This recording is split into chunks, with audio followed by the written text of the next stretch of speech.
Getting started with where we last left off, let's continue. So the next idiom is to bring home bacon, to succeed, to win a prize, to earn enough money to support one's family. Two delightful possibilities are suggested as the origin of this idiom. For centuries, catching a greased pig was a popular sport at country fairs. The winner kept the pig as the prize and brought home the bacon. Funk 1950 quotes the 1720 edition of Bailey's Dictionary, in which the bacon is defined in the narrower context of thieves' slang as the prize of whatever kind which robbers make in their enterprise. This implies that at least bring home the bacon would have been understood at the period. Alternatively, there could be connection with Dunmore Flitch in AD 1111, a noble woman, Juga, wishing to promote marital felicity, proclaimed that a flitch or side of bacon should be awarded to any person from any part of England who could humbly kneel on two stones by the church door in Great Dunmore. Dunmore. Essex, and swear that for 12 months and a day he had never had a household brawl or wished him unmarried.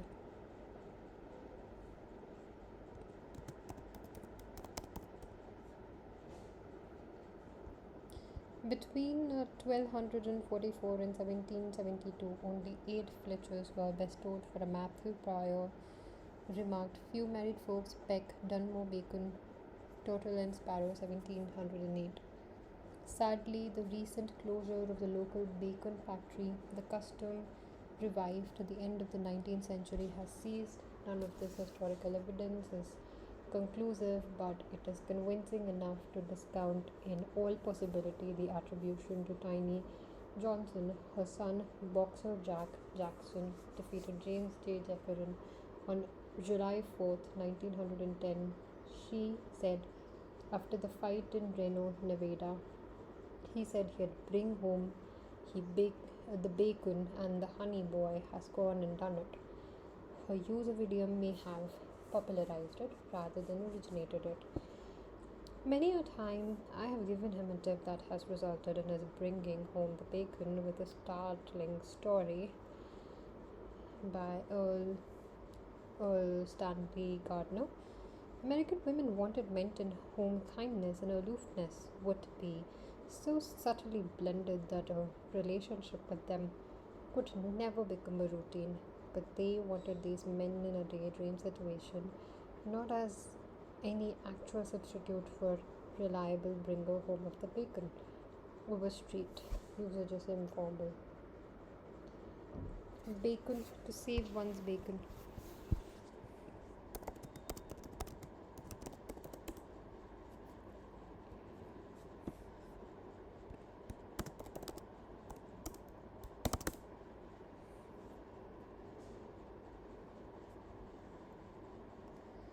To escape or escape injury or difficulty, to rescue someone from trouble. Saving one's bacon is perhaps the same as saving one's back from a beating, a reasonable assumption given that bake is both an Old Dutch word for bacon and Anglo Saxon for back. There is another connection between the bacon. It is the pig's back which is usually cured for bacon, while the legs become ham. This said brewer suggests the phrase might allude to guarding the bacon stored for the winter months from the household dogs, as the entry to bring home the bacon explains in the colloquial language of the early 1700s, bacon meant prize. Bailey comments, to save one's bacon, he has himself escaped with the prize. Whence it is commonly used for a narrow escape. Gross in 1811 also defined bacon as thieves can't for escape. This third option appears to be the best and earliest source of word expression. It was a sad and sober Oswald who that evening beheld the fairy world of Russian ballad. True, he had the cheek in his pocket. True, he had saved his bacon for the time being, but at what cost? Somehow the glory had faded from the ballad. Richard Eddington. These pigs could save our bacon. A European research project into genes of pigs to improve breeding could help to fight human illness at times. Informal. Baker's dozen.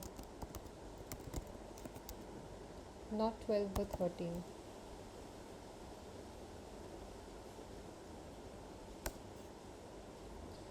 Um, the first quite plausible suggestion for baker's dozen concerns medieval sale techniques. Bakers and the other tradesmen, such as printers, were not selling direct to the public, gave a 13 loaf or book to the middleman that constituted his profit.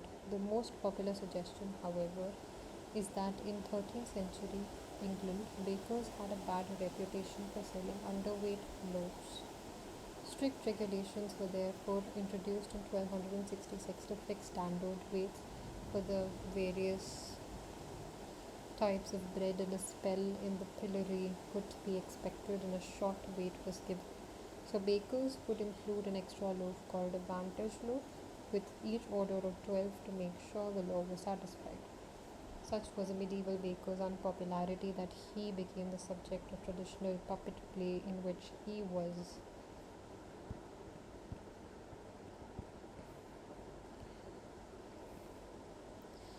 shown being hurried into flames of hell by the devil for keeping the price of bread high and giving short weight.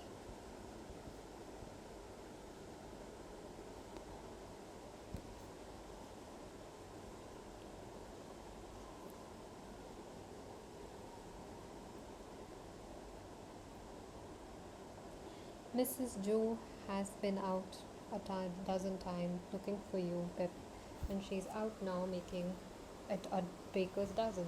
Charles Dickens, Great Expectations. It's all well for you who have got some baker's dozen of little ones and lost only one by the measles. R.D. Blackmore. Bandwagon, to climb on the bandwagon.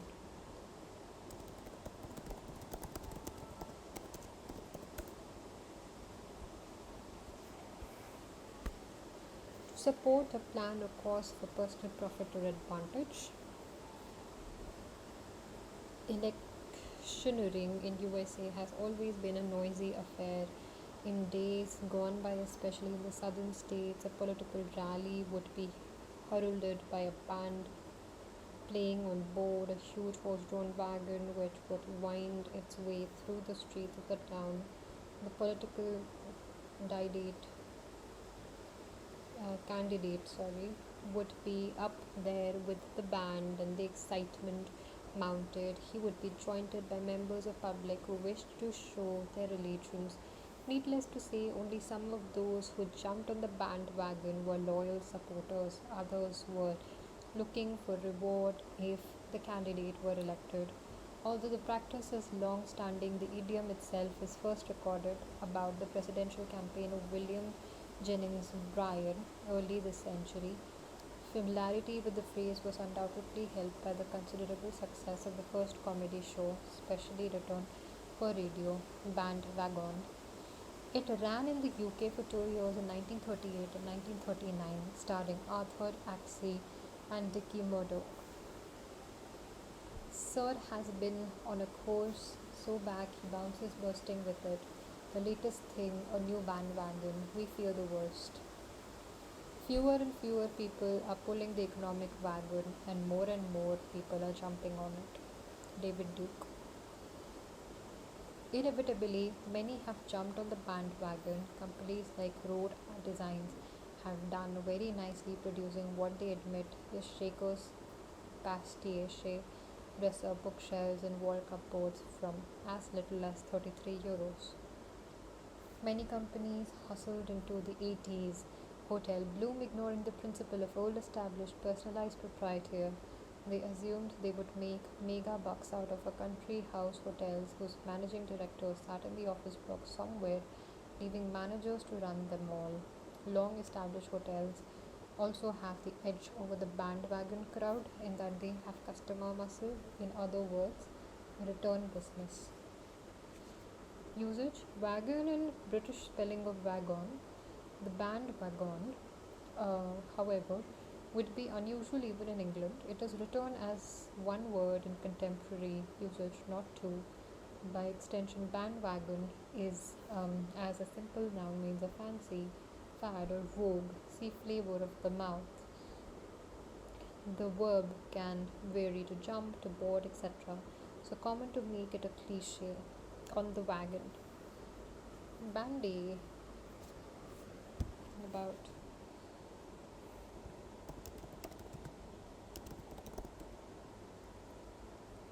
to spread unfavorable truths, untrue ideas.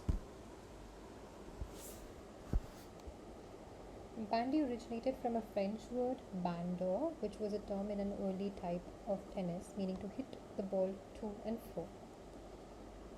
In early 17th century, the word bandy became the name of an Irish team game from which hockey originated. The ball was bandied, hit back and forth from player to player rather, as rumors are spread from person to person. The same metaphor is evident in the phrase to bandy words with someone, meaning to argue. The shape of the crooked stick bandy players used has given rise to description bandy licked. People should be careful when they bandy about words like freedom, said Dr. Kovacs. Bitterly, after well meaning social workers moved the old ladies out into the community. Sex, I'm afraid, is the topic to be aired, bandied, and trashed out at the third of the Sunday Times, literally evening.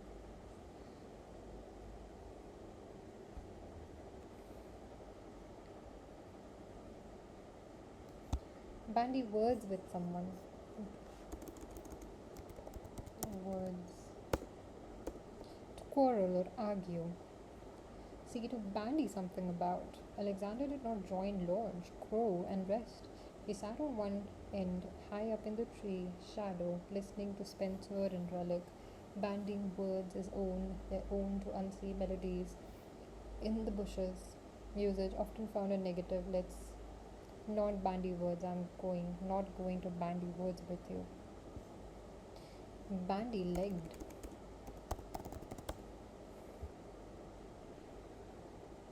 Having legs which curve outwards from the knees. See, to bandy about something about. When they put on cheap versions of sack suit, they looked misshapen, even deformed, as Berger puts it. They seem uncoordinated, bandy legged, barrel chested, low assed chorus, clumsy brutes like. Cobalt corpse. Bank on something.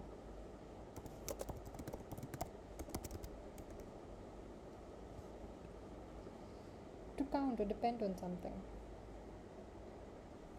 Few people today would keep their life saving hidden under the mattress. A bank is generally reckoned to be a safer place. Similarly, we bank on people or institutions that we consider dependable.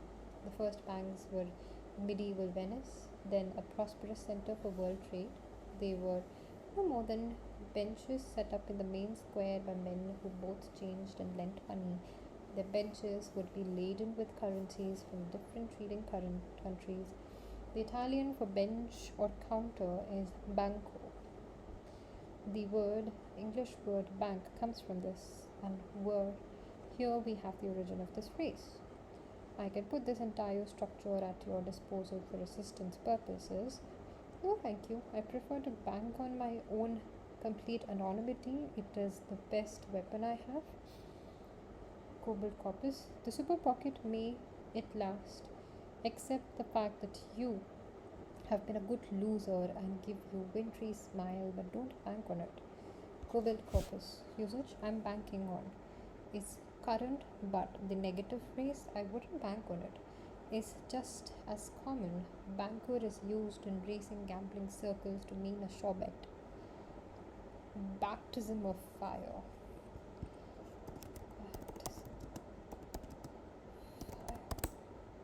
A harsh initiation into a new experience. Baptism of fire describes the horrific death by burning suffered by multitudes of 16th and 17th century Christians who were martyred for their beliefs. The phrase was used figuratively by Napoleon, whilst in exile on St. Helena in 1817. I love a brave soldier who has undergone the baptism of fire.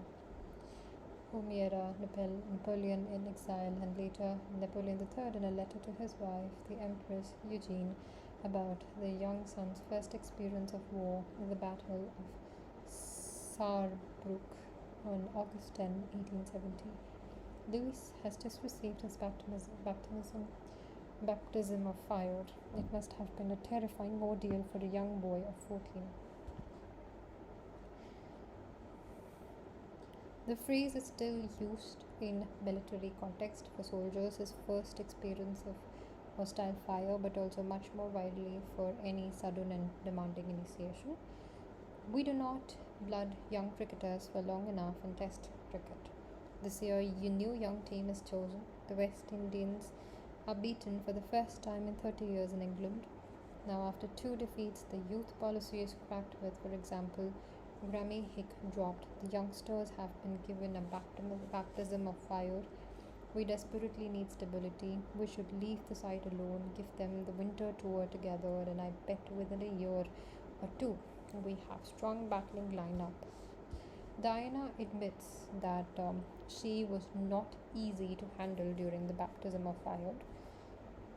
She was often in tears as they traveled to the various venues, telling her husband she simply could not face the crowds. Barge pole wouldn't touch it with a barge pole. Used of someone or something one loathes or distrusts, from which one wants to keep one's distance. Without a pair of thongs, no man will touch her. Protested an unknown author in the 17th century, 1658, wit restored. And in the mid 19th century, Dickens wrote, I was so ragged and dirty that you wouldn't have touched me with a pair of tongs. Hard Times, 1854. This was original expression and allusion is clear. Tongs are used to pick up objects which are dirty, potentially harmful. Our present expression wouldn't touch it with a pole is much more recent, originating from the turn of the century and emphasizes one's detestation for someone or something by the desire to keep it at a great distance. A third former foreign secretary could scroll into the post to everyone's delight at Westminster, Hong Kong, and Peking. But the ever popular Lord Carrington has let to be known he would not touch it with a barge pole.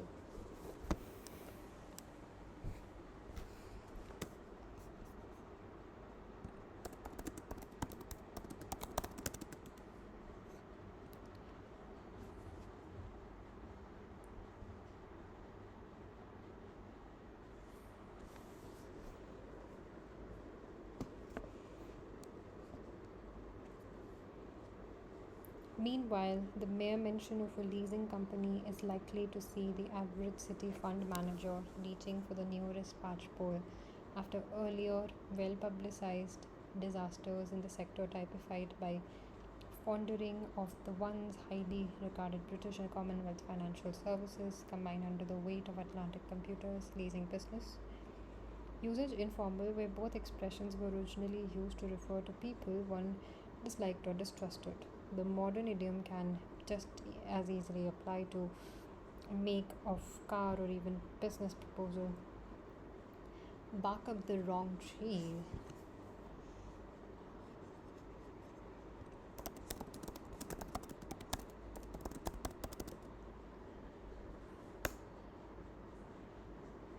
To waste your time or energy by doing something in wrong way or taking the wrong path. to follow the wrong line of inquiry. This is an early 19th century American phrase from raccoon hunting. Raccoons are hunted at night because of their nocturnal habits. Hunting dogs chase the quarry up a tree and then wait down below, barking until the huntsman arrives with his gun. A dog who mistakes the tree in the darkness or is outwitted by the prey scrambling across to an adjacent tree wastes time and energy barking up the wrong one. He reminded me of the meanest thing on God's earth, an old coon dog barking up the wrong tree. Pisces, have a bit of faith in yourself. This weekend, ignore the voice of self doubt that is trying to suggest you're barking up the wrong tree. Usage informal. See also on the right, wrong track. Barrel over a barrel.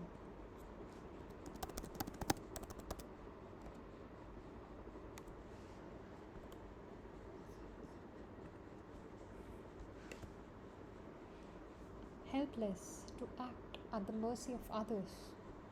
At one time, a person who had almost drowned would be draped face down over a barrel which would then be gently rocked back and forth until the water had drained from the victim's lungs. And the person was, of course, in no fit state to act for himself and was totally dependent on his rescuers. In the same way, someone experiencing business difficulties might find himself powerless to act and forced to accept another's term. Then you would be over a barrel. Raymond Chandler. Tenants are having their tenancies terminated. The brewers have got the former partners over a barrel. The formulation to have someone over a barrel suggests a malicious intent. Battle axe. An overbearing, belligerent, usually middle aged or old woman.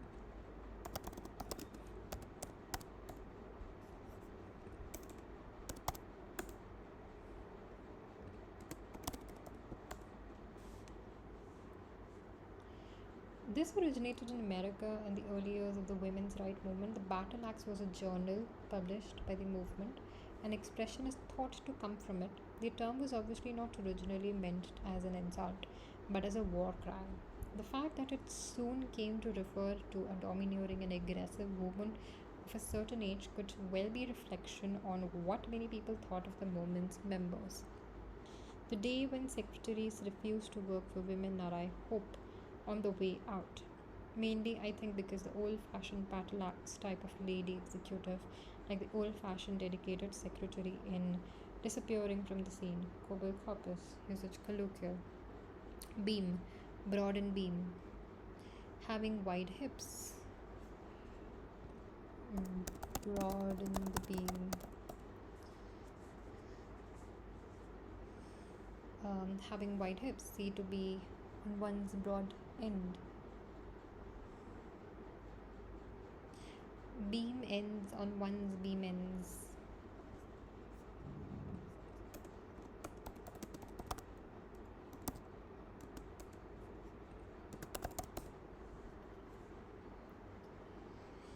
Having nothing left to live on in a difficult financial position. In a wooden sailing ship, the beams were the vast cross timbers which spanned the width of vessel to prevent the sides from caving inwards and to support the deck. So if the ship was on its beam ends, it was listing at a dangerous angle almost on its side. The sense of a ship being in an alarming predicament transfers to a person in financial jeopardy. Broad in the beam refers to a ship which particularly wide and is now put to unflattering use of to describe a woman with ample hips. One of his boots is split across the toe, of course, on the beam ends, so it begins again. This is about Finnish father, John Classworthy. You see how all this works in? He is on his beam ends before the murder. He decides on the murder as his only chance of keeping above water.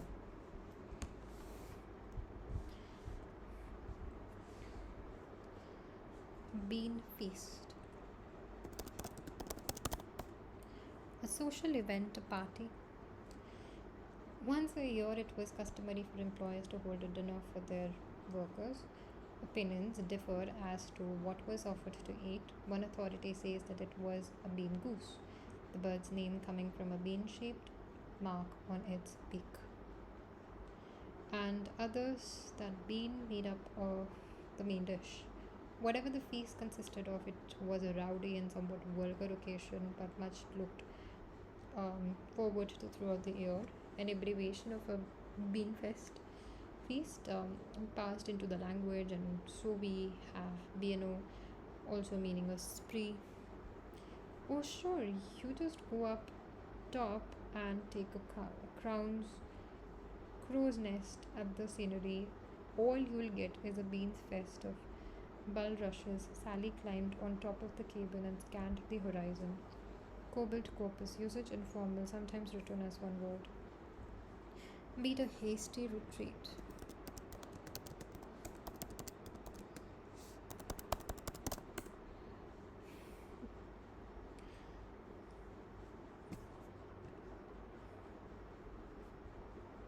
To leave, usually in a hurry, to um, abandon an undertaking.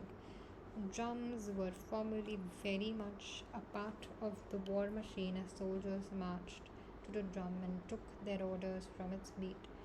Retreating was one such order and would sound each evening. It was a signal for the soldiers to get behind their lines as darkness fell, and for the guards to present themselves for duty. Of course, and if fighting were to taking place, but things were not going well, the retreat would sound to signal the army to withdraw. The postman handed it to me with a nervous smile and a parcel and beat a hasty retreat to his van.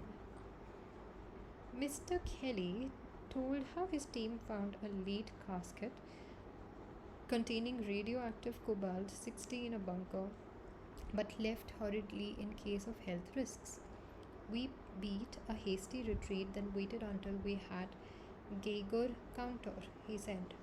Foreign correspondency, at least on television, remains fundamentally a male preserve, and when the drum for such war beat, women, it is felt, should be responsive, beat or retreat. Usage hasty, commonly intensified an original expression to beat. Retreat is a military musical expression only. Beat about the bush, to express oneself in a roundabout way, to avoid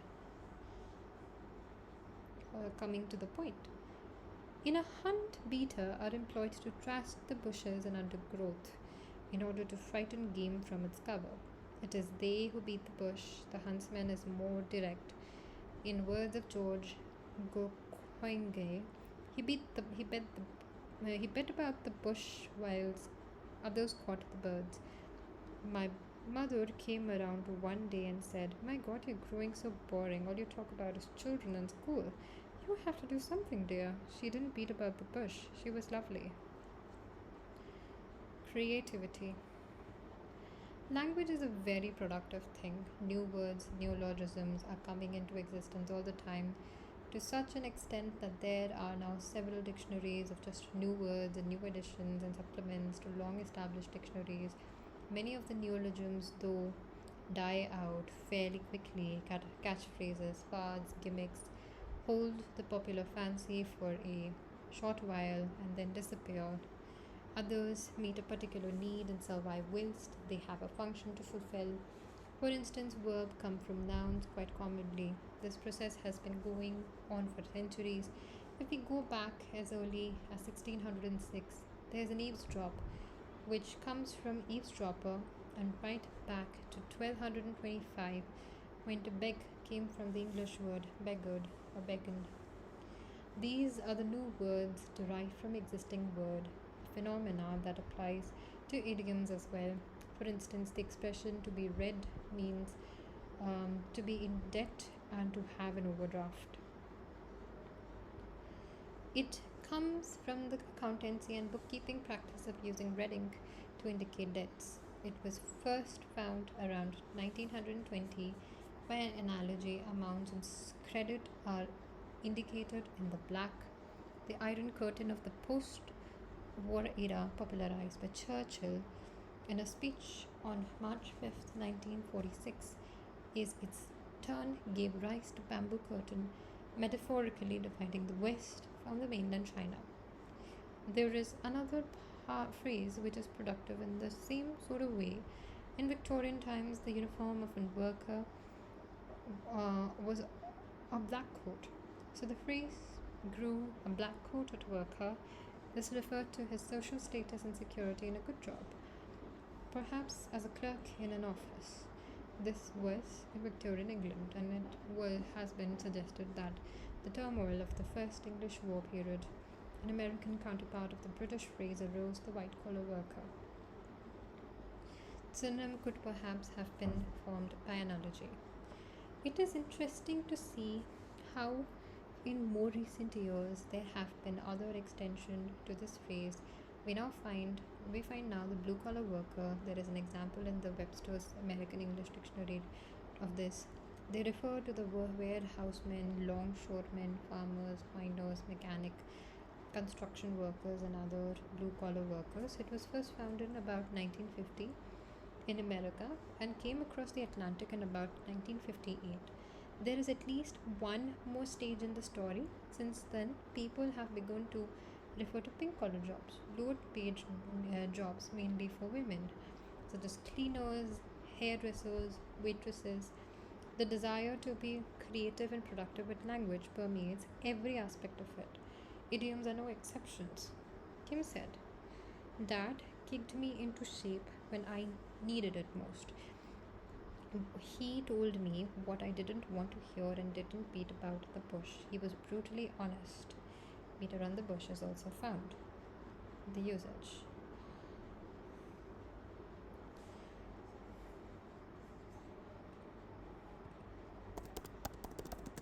Beaten track. Beaten off track.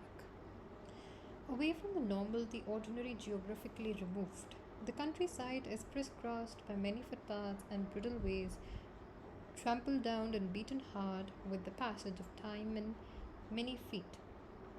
This phrase is now a favorite with holiday tour operators who extort potential clients to take a long haul holidays away from the overcrowded European resorts.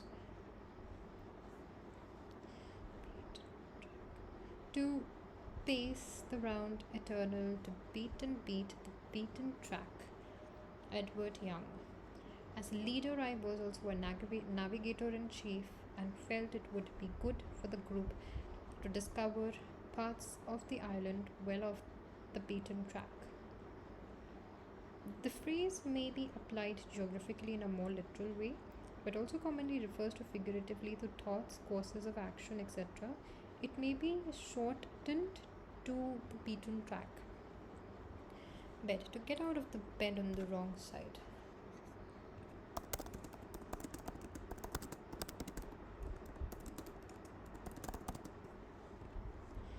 To be bad tempered, grumpy. The wrong side of the bed is the left. According to superstition that goes back the Roman times, it is unlucky to get out of the bed on the left side because that is where evil spirits dwell and their influence will then be with you through your waking hours. Someone who is expecting to be the butt of the malevolent spirit whims throughout the day is thrown into an irritable frame of mind from the outset, and so when a person is in a bad temper, he is accused of getting out of bed on the wrong side. You rose on the wrong side of the bed today. Richard Broom. Someone got out of the bed on the wrong side this morning.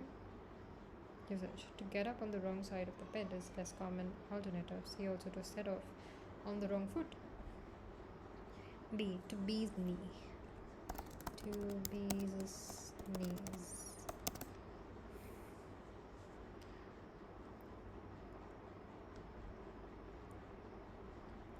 To be consider oneself superior to others in some way.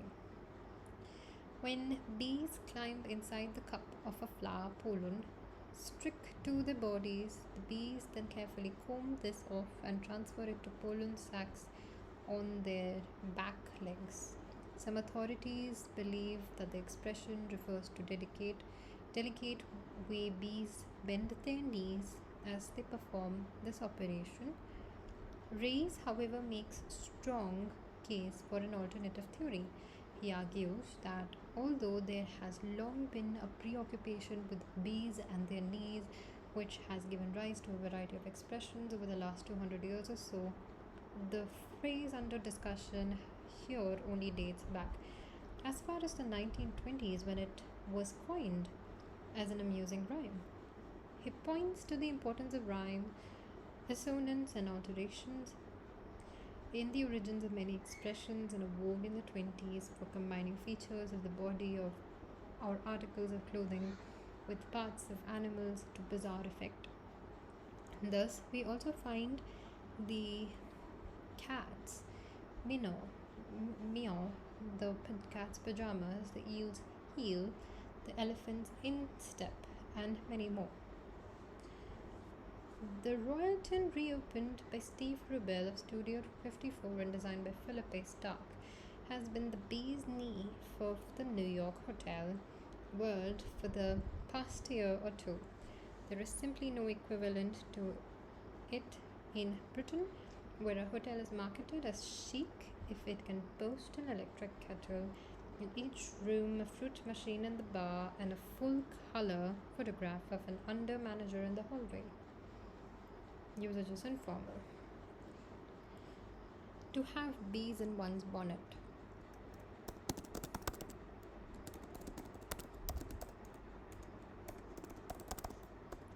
To be obsessed by an idea.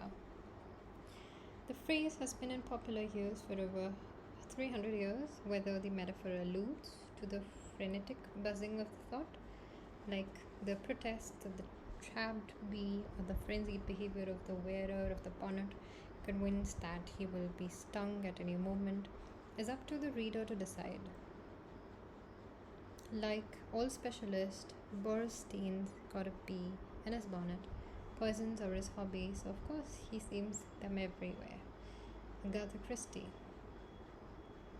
The new Spanish ambassador, with the bee of an economic blockade buzzing in his head, advised Alva to seek English shipping in goods before he knew that Elizabeth intended to appropriate the treasure. Neither informal. To make a beeline for. To use the shortest route between two places. In days gone by, it was thought that bees were single-minded in their work and always flew in a straight line back to the hive. Unfortunately, this piece of country lore has been proven untrue. There is a similar snippet of country wisdom about the crows who are supposed to fly directly to their intended destination, hence the expression as the crow flies. I am going to get home as soon as I can, strike a beeline. How else? You can make a beeline for the south of France or slip into the Low Countries within minutes, sally line. The hyphen is usually omitted. As the cow flies is also another usage. Bell the cat.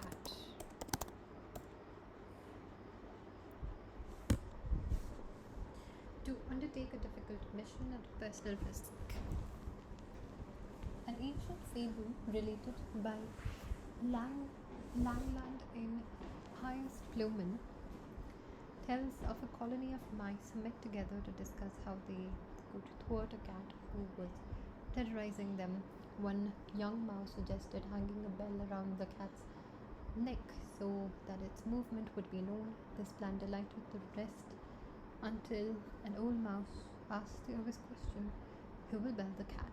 The Scottish history records a very pertinent instance of the expression in action. Members of the nobility at the court of the James III were suspicious of the king's new favourite, an architect named Cochrane.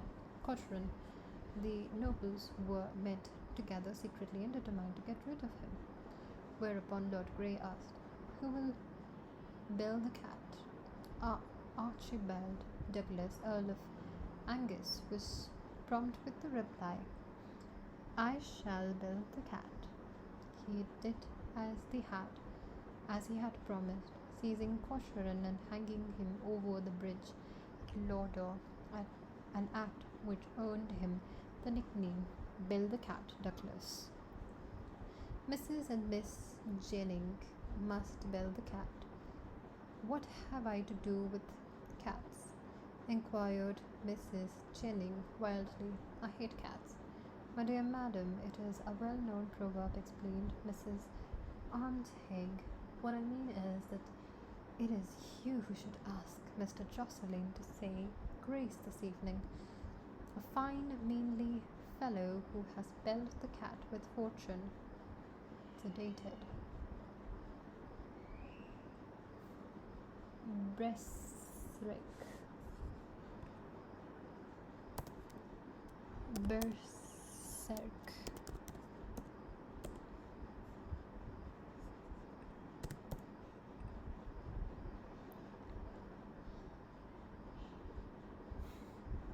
To be in a state of wild and uncontrollable fury. Berserk is a 19th century borrowing from Norse mythology which tells of a fierce warrior who, casting aside weapons and armors, would work himself into a murderous frenzy before plunging into battle clad only in a bearskin coat. This earned him the name Berserker, from burn, a bear, and sker, a coat. 12 sons succeeded him, each named Berserker, and each as furious and reckless in battle as he. Some Viking warriors who emulated the example of Berserker and his sons earned recognition of their prowess by being referred to as Berserker, for the story of a berserking Italian warrior, see like below. Billio. A few years ago, we gave a teenage party. It was very memorable. Gastric crasher crashed, boys vomited, girls had hysterics. The police were called, the neighbors went berserk. 5 more victims were hurt too seriously as the 44-year-old went berserk in front of the screaming children, including his own son and 2 daughters. The Medusa touched Thaddeus Hukum, about a famous author who discovers an ability to will disasters by remote control. Richard Burton plays the novelist who goes berserk and beyond the control of psychiatrically remic to run amok. Betty Martin. All my eye and Betty Martin.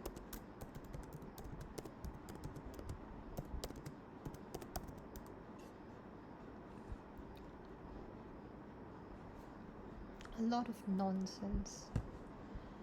There are several suggested etymologies for this phrase. Barrett found mention of an actress, a certain Betty Martin, in the 18th century. She apparently used the exclamation, my eye, regularly. Conveniently, she lived around the time of the first written version of the full expression as recorded in the OED supplement. Physic.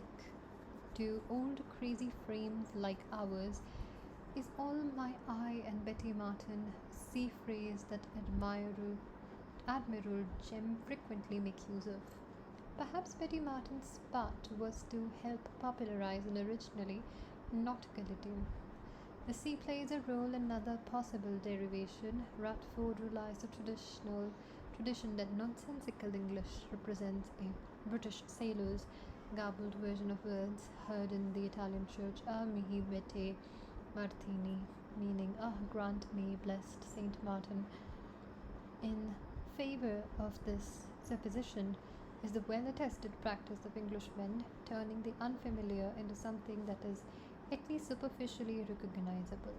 The elephant in the castle, for example, is reckoned to have come from the Spanish Infanta de Castilla.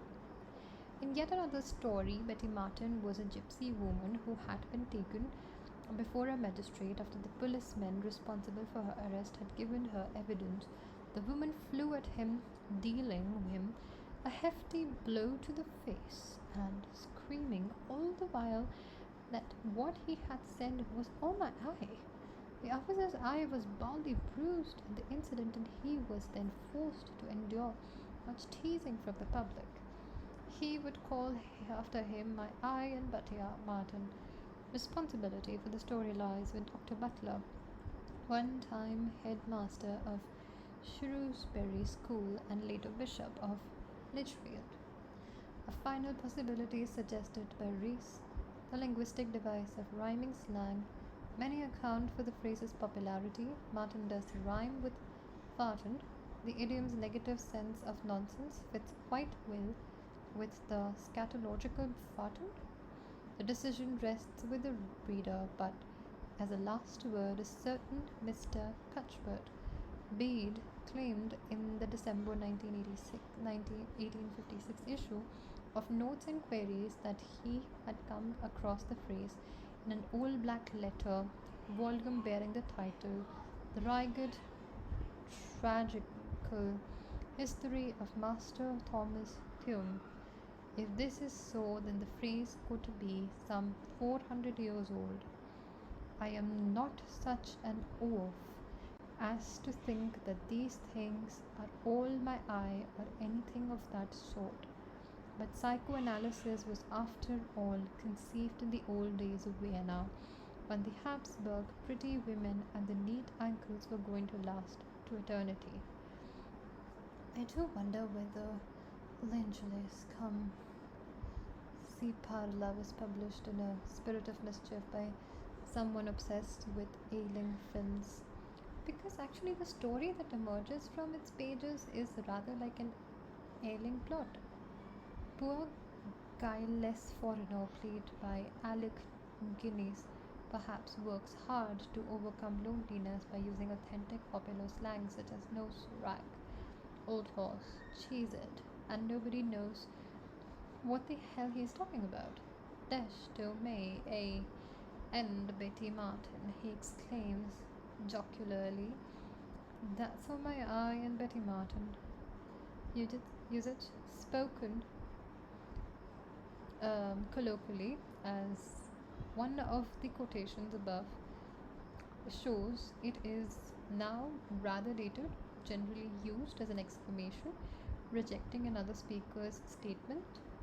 As with all longer idioms, it is often reduced in length to all my eye or even my eye. This last form is particularly likely to be an exclamation. Best bib in Turker.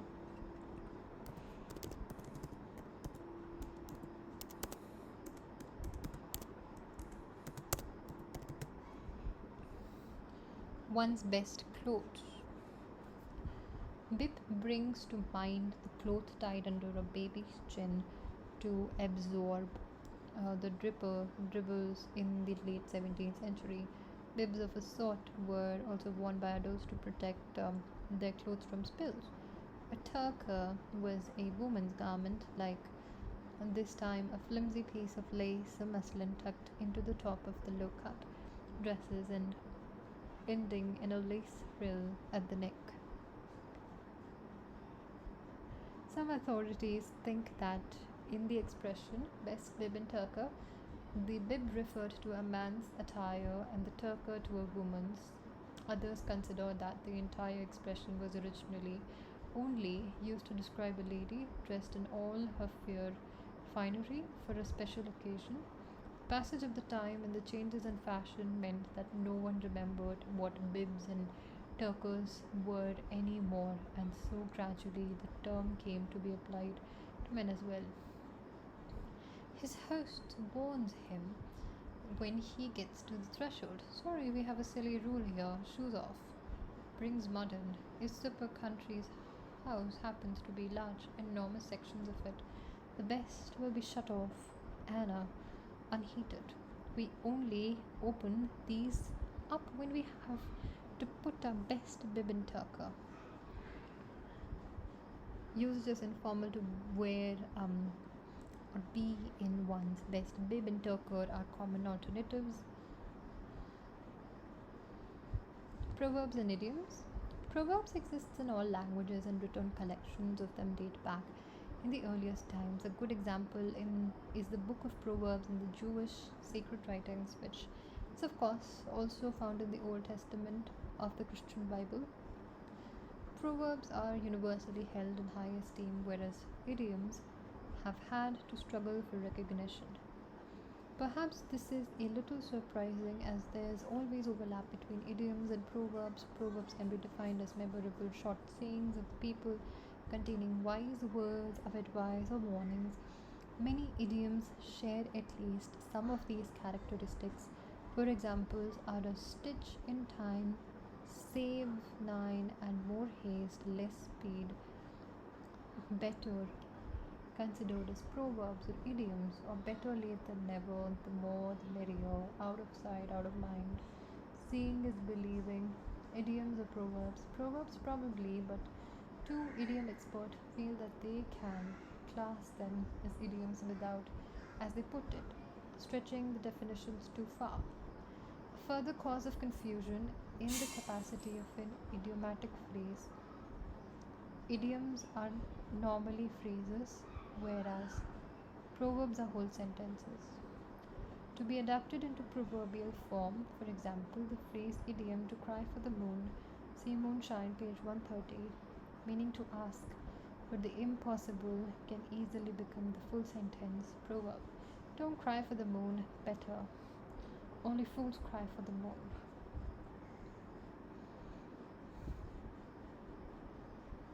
Big wig. Someone of importance.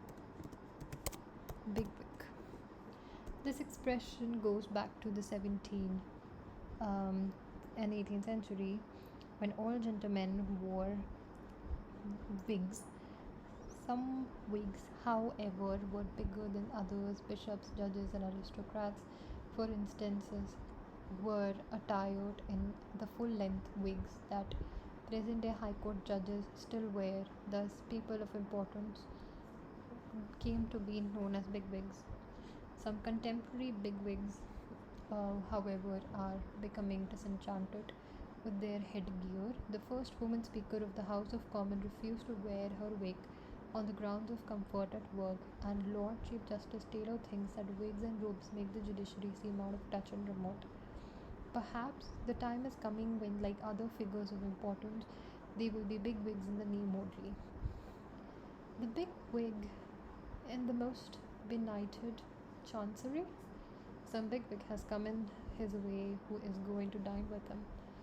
So when the government, which means you and me, the taxpayers, spend a mint on preserving our heritage, our bigwigs apply themselves to dismantling our traditions.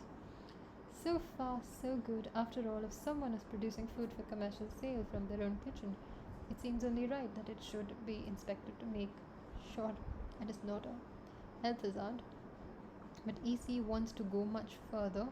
The Brussels bigwig have decided that by the end of 1992, we should operate under the common legislation, so the dreaded directives have come into being. Can be returned as one word. Two words are hyphenated. See also to pull the wool over someone's eyes.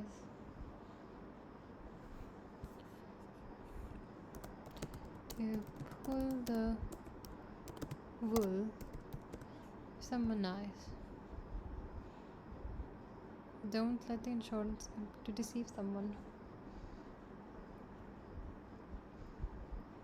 Bilio. Like Bilio. With enthusiasm, with gusto. The expression of exuberance seems to have originated in the 19th century, according to Brandreth. Two appropriate theories have been advanced.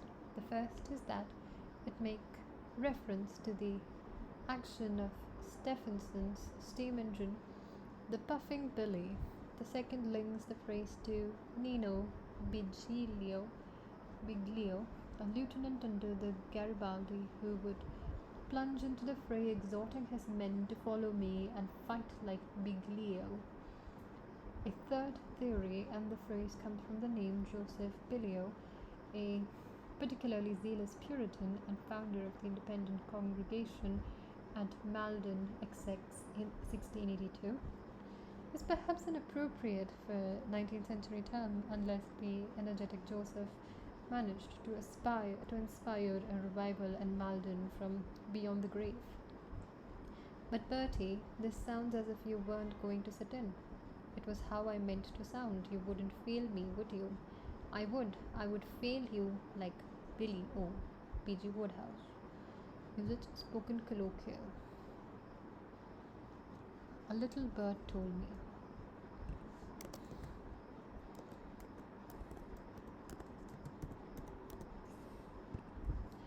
Secret source told me.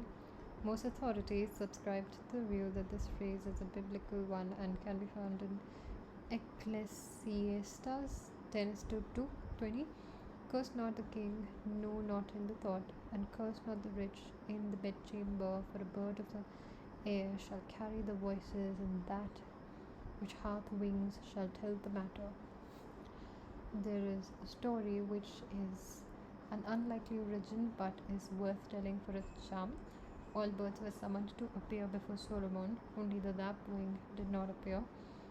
When questioned on the disobedient lapwing, explained that he was the queen of Sheba and that she had resolved to visit King Solomon. Lapwing. The king immediately began preparations for the visit, meaning Lapwing flew to the Ethiopia and told the queen that King Solomon had a great desire to see her. The magnificent meetings we know then took place. Idiomatic little birds have been English messengers since the middle of the 16th century. Now just how did you know that? I only fixed it up this morning. I thought a bird, one bird, little pretty, to wit your cousin Margaret, met her outside the office this morning. After Luke Crofts, usage is jacular. To take the biscuit.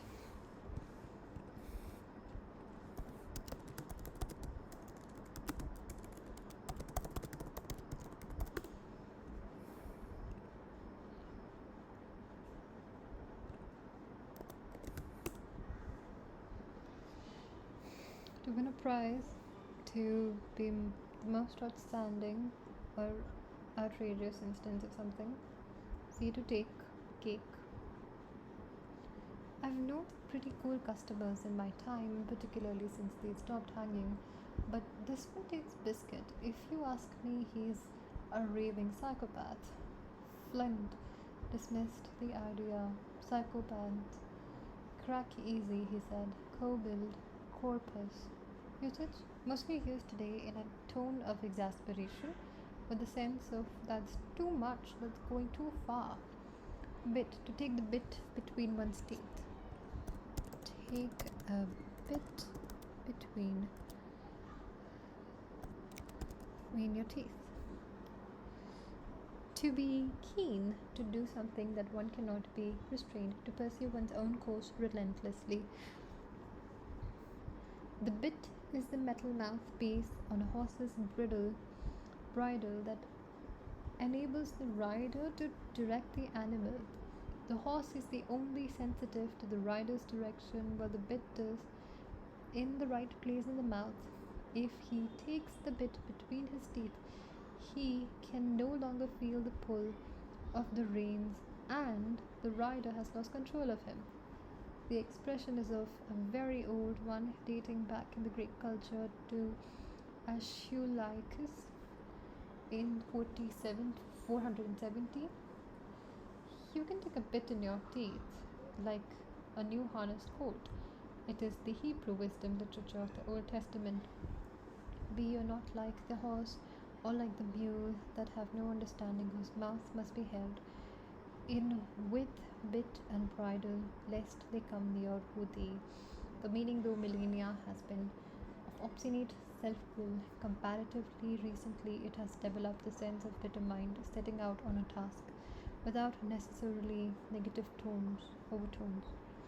On the Sunday morning, whole old Heppenstall fairly took the bit between his teeth and gave us 36 minutes on certain popular superstitions.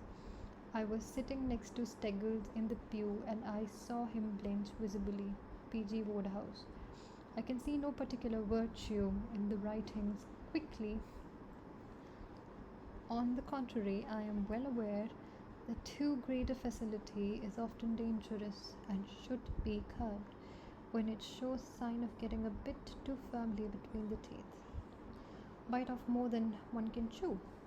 So try to do more than one can manage or is capable of.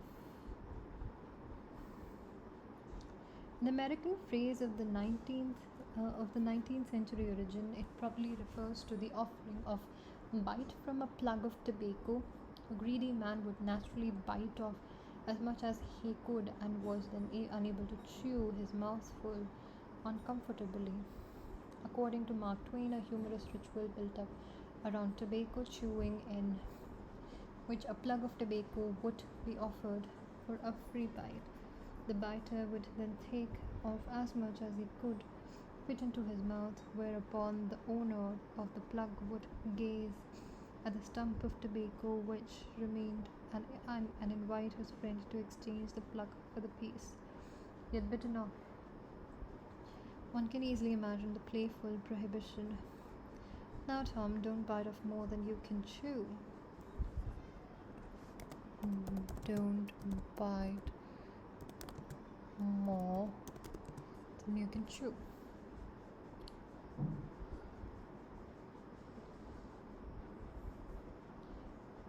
What did the voice say?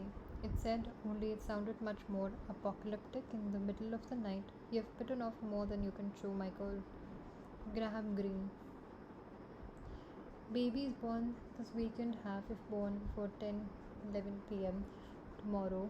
The moon is adventurous, the enthusiastic, optimistic Sagittarius, with the sun in easy-going Libra too. They will have a regular tendency to bite off more than they can chew, but will learn a lot and go a long way a result. Virgo. Hard work is the only too familiar to you, so do not bite off more than you can chew. Now, even if career matters seem to have enough calm compared with your emotional life, your health will need more care over the next 4 weeks. Informal. Bite the bullet. To show the courage in facing difficulty or unpleasant situations. To show on the battlefields of the last century, wounded men operated on without the benefits of pain-killing drugs.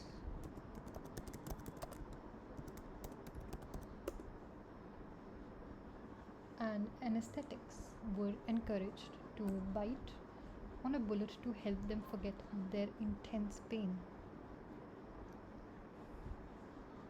Taking a longer term view of personal computing, Apple is also following new technology directions in speech and character recognition, speech synthesis, and artificial intelligence to make Macs easier to use. But all these enhancements will require more power.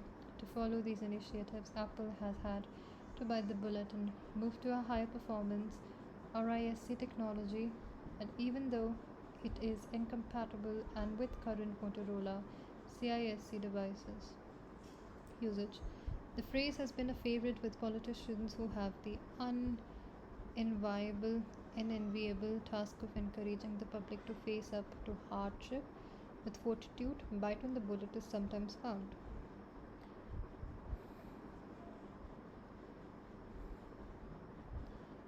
Bite the dust too, to be finished, to be worn out, to die.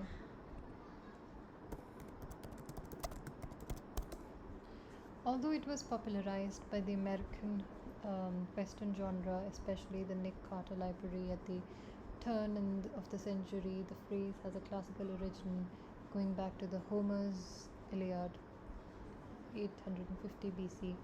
We have the translation of the American poet William Cullen Bryant to thank for the modern expression. Mm. Mm.